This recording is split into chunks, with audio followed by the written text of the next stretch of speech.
নমস্কার, welcome to ঠাকুর শেষেল। বন্ধুরা, আজকে আপনাদের সঙ্গে শেয়ার করছি ধনেপাতা চিকেন। ধনেপাতা চিকেন খেতে খুবই ভালো লাগে।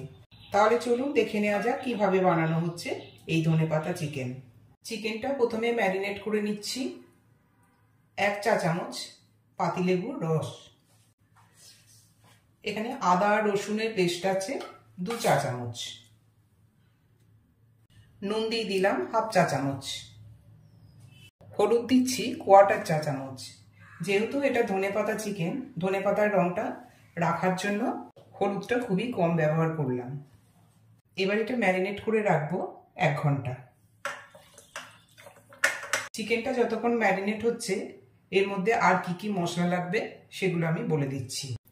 এখানে ধনেপাতা আছে 1 আটি, এটা কেটে ছোট করে নিয়েছি। আর লঙ্কা নিয়েছি ওই 5 থেকে 6টা। লঙ্কার পরিমাণটা যে যেমন ঝাল খাবেন সেরকমই ব্যবহার করবেন। আর এখানে পেঁয়াজ কুচি আছে 2টো বড় সাইজের পেঁয়াজ। ধনেপাতা আর কাঁচা লঙ্কাটা পেস্ট করে নেব। ধনেপাতা পেস্ট করা হয়ে গেছে। এবার চলে যাচ্ছি পরের স্টেপে। গ্যাসে কড়াই বসিয়েছি, তেল দিয়ে দিচ্ছি। এটা আমি সানড্রপ তেল দিয়ে বানাচ্ছি, ইচ্ছা করলে সর্ষের তেল দিয়েও বানাতে পারেন। 2 টেবিল চামচ তেল এখানে আমি ব্যবহার করলাম। তেল গরম হয়ে গেছে, এবার দিয়ে দিচ্ছি গোটা গরম মশলা, এলাচ, দারচিনি আর লবঙ্গ। এবার দিয়ে দিচ্ছি পেঁয়াজটা, যে 2টো বড় পেঁয়াজ কুচি করে কেটে রেখেছিলাম সেগুলো দিয়ে দিচ্ছি।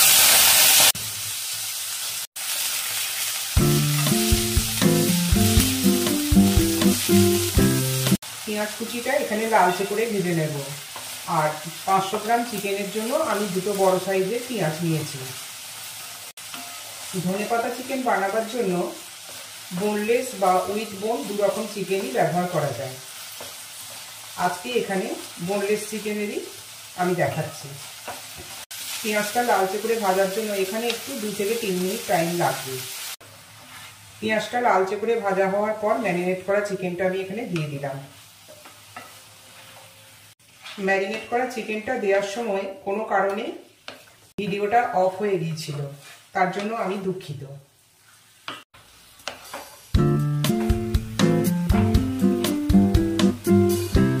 এবার গ্যাসটা মিডিয়াম ফ্লেমে করে দিলাম, দিয়ে 5 মিনিটের জন্য ঢাকা দিয়ে রাখবো। চিকেনটা সিদ্ধ হওয়ার জন্য ঢাকা দিয়ে দিচ্ছি। 5 মিনিট হয়ে গেছে, এবার ঢাকাটা খুলে রেখে নিচ্ছি। চিকেন আর পেঁয়াজ থেকে অনেকটাই জল বেরিয়েছে। চিকেনটা আর একটু সিদ্ধ হবে। চিকেনটা ম্যারিনেট করার সময় আমি 1/2 চা চামচ নুন দিয়েছিলাম, এখন আবার 1/2 চা চামচ নুন দিয়ে দিলাম। নুনটা দেওয়ার পর এবার ধনেপাতা পেস্টটা দিয়ে দিচ্ছি। ধনেপাতার কাঁচা লঙ্কার যে পেস্টটা করেছিলাম সেটা দিয়ে দিচ্ছি। ধনেপাতার পেস্টটা দেওয়ার সঙ্গে সঙ্গেই কিন্তু রংটা পুরো চেঞ্জ হয়ে গেল।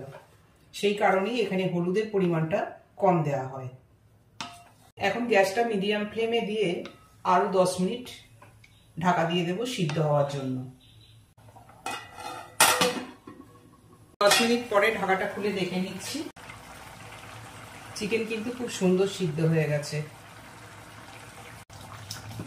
এবার এই চিকেনের মধ্যে আর 2-1টা জিনিস এখানে দেওয়ার আছে, সেগুলো আমি দিয়ে দিচ্ছি।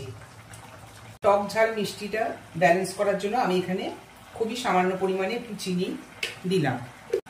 এই চিনিটা কিন্তু পুরোপুরি অপশনাল, আপনাদের যদি ইচ্ছা না হয় তাহলে নাই দিতে পারেন।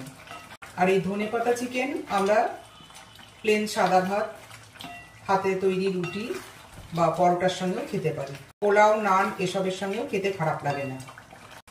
চিকেন পুরোপুরি রেডি হয়ে গেছে। গ্যাসটা বন্ধ করে দিলাম। দিয়ে দিচ্ছি 1 চা চামচ পাতিলেবুর রস, 2টো চেরা কাঁচা লঙ্কা। এখন এটা 2 মিনিট স্ট্যান্ডিং টাইমে রেখে দেব, তারপর পরিবেশন করব। স্ট্যান্ডিং টাইম 2 মিনিট হয়ে গেছে। এখন এটা প্লেটে পরিবেশন করে দিচ্ছি। তাহলে বন্ধুরা, রেসিপি আপনাদের কেমন লাগলো কমেন্ট বক্সে কিন্তু জানাতে ভুলবেন না। আর আপনারাও বাড়িতে এইভাবে বানান। ধনেপাতা চিকেন প্লেটে সার্ভ করে দিলাম। প্রত্যেক দিনের মতো আজকেও বলছি, এখনো পর্যন্ত আমার চ্যানেলটি যারা সাবস্ক্রাইব করে উঠতে পারেননি, অনুরোধ রইল চ্যানেলটি লাইক, শেয়ার এবং সাবস্ক্রাইব করবার জন্য। আবার দেখা হবে অন্য কোনো রেসিপি নিয়ে। আজকে এই পর্যন্তই। নমস্কার।